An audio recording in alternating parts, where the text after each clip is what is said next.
Hey, I'm sorry about the lighting, but it is 5 in the morning. I'm already doing some deliveries.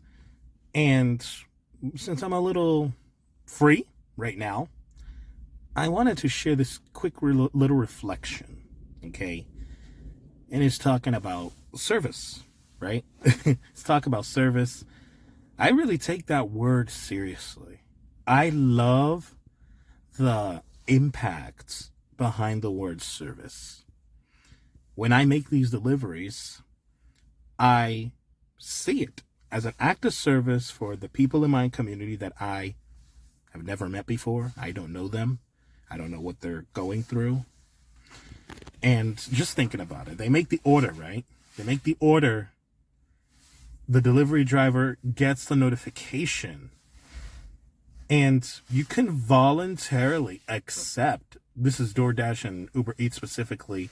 Amazon is a different case. Well, in a way, at the same time, you accept the route, so you're doing them a favor still. But with DoorDashes, Uber Eats, and stuff like that, you have the free will either to reject or to accept. Now, not every single one you're going to accept, but whenever I do accept one, I have the feeling in my heart that, hey, I am doing an act of service for this person. I have no clue who they are, right? So it feels amazing to do them the favor. Who knows? They might have a very busy day and they cannot go to the store to get what they want. And if this is going to make them happy, okay, might as well do it. Might as well help them out in this case. Why am I reflecting on service? Because it was a clear example that Jesus gave us. In the King James Version of the Bible, in Mark 10:45 and Matthew 20:28. Interesting. 2028. That's in 2 years. But Matthew 20:28 and Mark 10:45, it tells us that for the Son of Man didn't come to be ministered unto, or in other words, to be served, as in other translations mention it, but he came to minister. He came to serve. So he was willing to put people above himself. And keep in mind, we call Jesus a king. The kings that we know nowadays, they're on their throne. They have the power. They have servants, right? He has a whole team. He's probably expecting them to serve him. Jesus was a different type of king, though. He came to this earth. He served people. He made miracles, right? He made the miracles happen. He fed the 5,000. He healed the sick.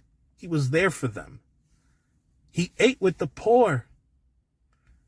And I'm just like, wow, Jesus, you, very humbling, very humbling. And of course, the biggest act of service that he did was his sacrifice on the cross. We don't deserve it, but he did it out of love.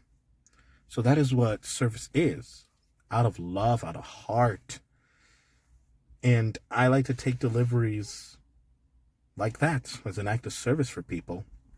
And let me just say, for you listening, is that when we serve our community, when we serve people, it's a way we can reflect Christ's character in our lives.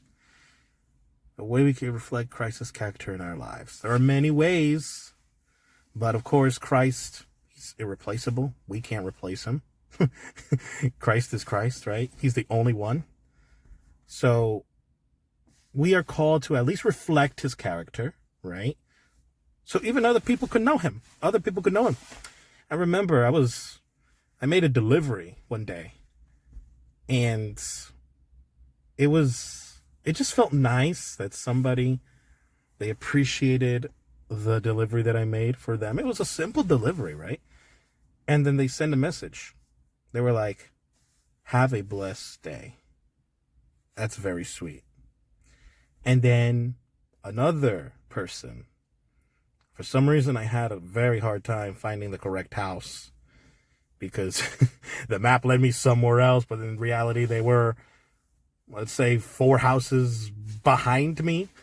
So I passed their house. And then I accidentally left the order at a different place, at a different house, and I was about to leave. I was about to leave the neighborhood until they sent me a message. I'm glad I saw that message on time, because if I didn't, then I wouldn't have returned back just to bring the delivery to the correct house. We had a fun interaction. They were like my poor neighbor. My poor neighbor. Even though their neighbor didn't do the order, it was them. This lady was very friendly, very friendly. And she actually boosted up the tip. So obviously I wasn't expecting anything in return. I did it out of heart, because I'm like, they ordered it. They deserve to get their order at the right house. So I'm not going to make them walk over. But here's the thing. I'm glad that I went back, because the lady, she recently got out of surgery, so she couldn't walk the distance. And then when I got back into the car, I'm like, Lord, thank you for touching my heart, because I could have had a different type of heart and just not go back. But out of an act of service, I don't know what the person might be going through. I'm just going to help them out, right? I'm just going to help them out and get this favor done for them. That day is always going to stay in my heart. That day is always going to stay in my heart. Because I know if Jesus were to do a delivery, he would have definitely done something to always please the person. If he accidentally left it at the wrong house, he'll go back and bring it to the right house. He'll bring it to the right house, but not expect anything in return. I didn't expect the tip to be boosted up. Personally, me, okay? I didn't ask for anything. I just out of heart. So that is something that we learn about service.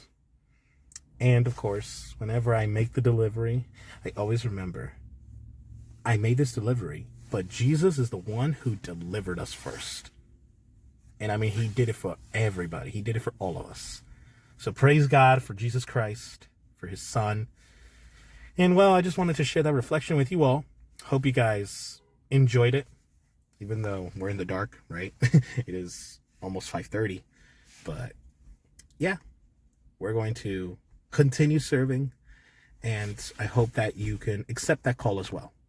God is wanting for you to serve other people, so you can get his name, his gospel out there to the world before the end comes. God bless you all.